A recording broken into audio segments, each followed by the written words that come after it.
What's good? What's good? This is Stico. This is Stico the podcast. I appreciate y'all tuning in.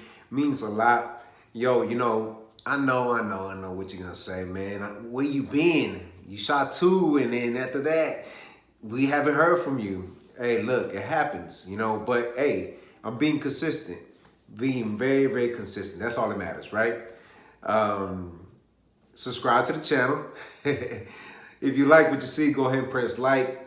Also, subscribe to the channel again. If you haven't heard it before, share this video. Also, drop a comment, hit the notification bell, and let's dive into this one. This one to me is a very special one. There was somebody important in my life, I would say, that impacted my whole music career. And one thing I want to say is that appreciate the people that do a lot of stuff for you when they're here, because when they're no longer here, it could definitely change a lot of things that you had planned. You don't know what you have until it's gone. And that's how I feel about this man right here, Kuwn Dalini. If anybody knows him, let me straighten that out. If anybody knows him, if you're from the Dallas-Fort Worth area, you know who he is. He's a pioneer, a person that started something with nothing. And all he wanted to do was help out artists. If you grew up in the era of hip hop in the Dallas movement, back in the days, you had the Tomcats Club, Nairobi's, Liquid Lounge, Boiler Room, and the list goes on in Deep Ellum. And you could not say you couldn't name those clubs without mentioning Kuwn Dalini. I learned a lot from him. I was very, very blessed to be around him for almost, I want to say about 10 years. And he did so much for the community. He did so much for local artists. He did everything he could, and even took me under his wing to take me to another level. And he perfected my craft. One of the things about Kuwn Dalini that I love more about him is that he gave me a chance. He gave me an opportunity. He made me believe in myself. He believed in me. And today marks his 10-year anniversary that he passed away.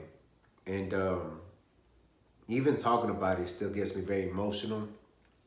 So forgive me if I tear up a little bit or my voice cracks. It's just talking about him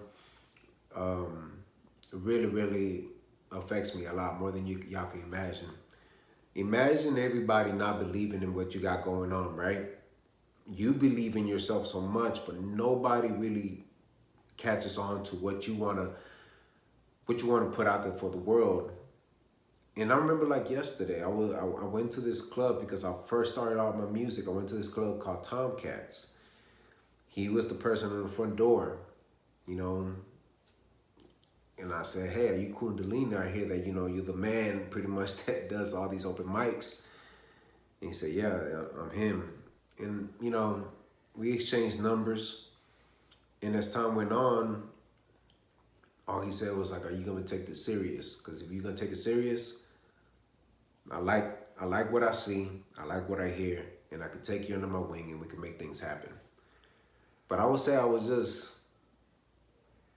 serious at first, And it took me a while, but once I connected with them, we became the best of friends. And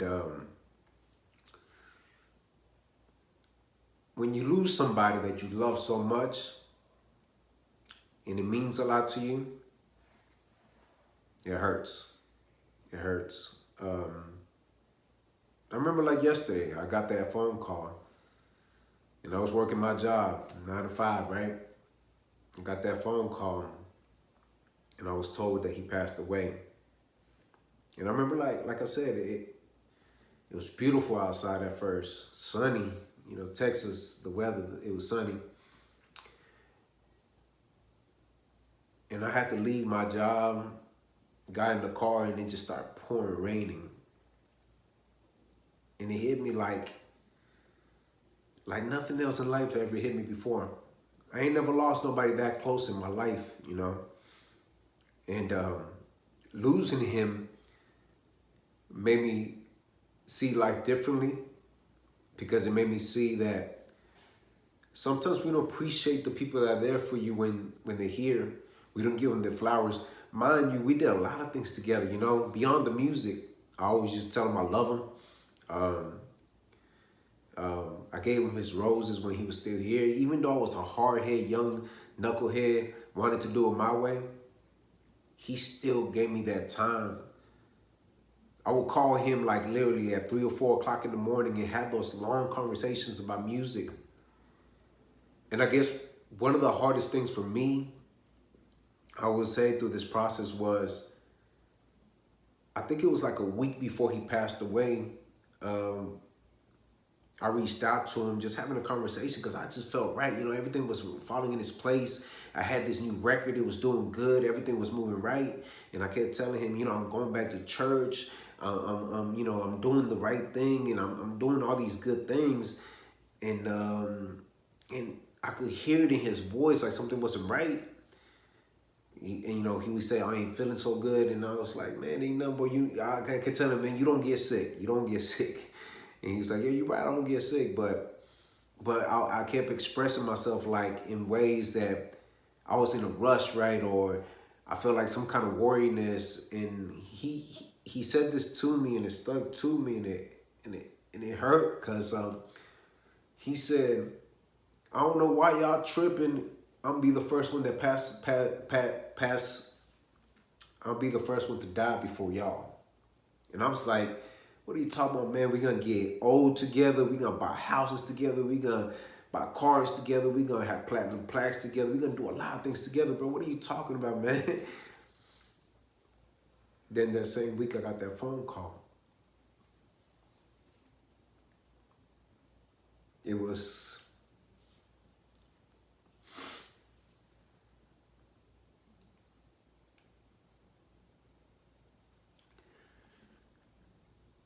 Value the people that are here in your life. Appreciate them. Appreciate them. Kuwn, he was like, he was my brother, man. My big brother, looking out for me. But the way he structured things in the metro, in the DFW area, excuse me. The way he structured things in the DFW area, it was he was ahead of his time. Till this day, I haven't seen open mics the way he put them together. But I remember talking to Corey from Cloud Records back in the days, and he was like, Kuwn was like the high school person that you go to, right? He was the high school coach. He would get you prepared. He would get you ready. He will give you a stage. He will give you everything you need before you go to college. Once you hit college, then you go pro.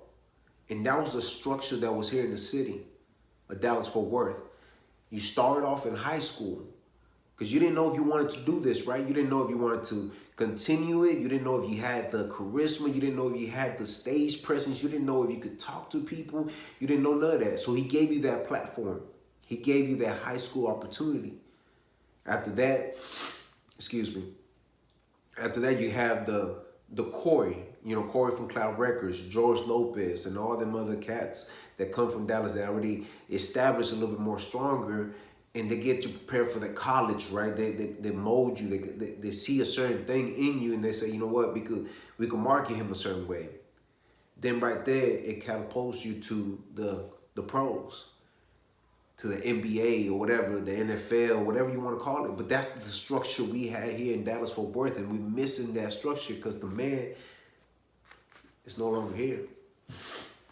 I remember, you know, like yesterday, I tried it. I tried it. I gave it all I had, and we were doing so well. Ride or Die, Metro Music, the movement was doing so well. But them shoes, I just couldn't feel it. I couldn't fit them shoes. And I'll be honest, that'd be the first time I say that I had to put it to rest and say, you know what? I couldn't continue doing the open mics the way Kuwn did them. And maybe because I was trying to be so much like him instead of trying to be what I could be, it didn't last long. It lasted, I want to say, about a year, but then after that, man, y'all don't understand how stressful it was. It was so stressful at times that I get depressed. I was getting depressed. I didn't want to do music. I didn't want to do any of it, man. But the whole point of this is, at the end of the day, appreciate the people that really, really love you and care for you. They're not here to be forever. And when we think that everything is all done and said, and then we got it all packed down, and we all gonna make it, and we all gonna strive, we're gonna pop bottles, we're gonna enjoy life, and then something happens. And when that happened, that set me behind. It made me realize, like, life is really short. I remember having conversations with Kuwn, and there was times where we would say, man, you have to do this, we have to do this, we have to do that, because the man, all he did was music 24/7. And it's okay to do music, but also take care of your health, take care of your life, enjoy your life. And luckily, I got a chance to do that stuff. I got a chance to go to his house, grab him, and take him to eat, take him here, take him there. I just wanted to show him something different, because yes, music was beautiful, but I got a chance to know him as a person, Jamie Pride. I miss you, bro.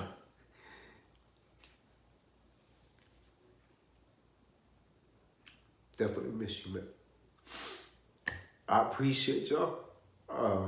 Forgive me for this one. I was waiting long enough for me to actually say, you know, I'm going to do it. But this one's a hard one.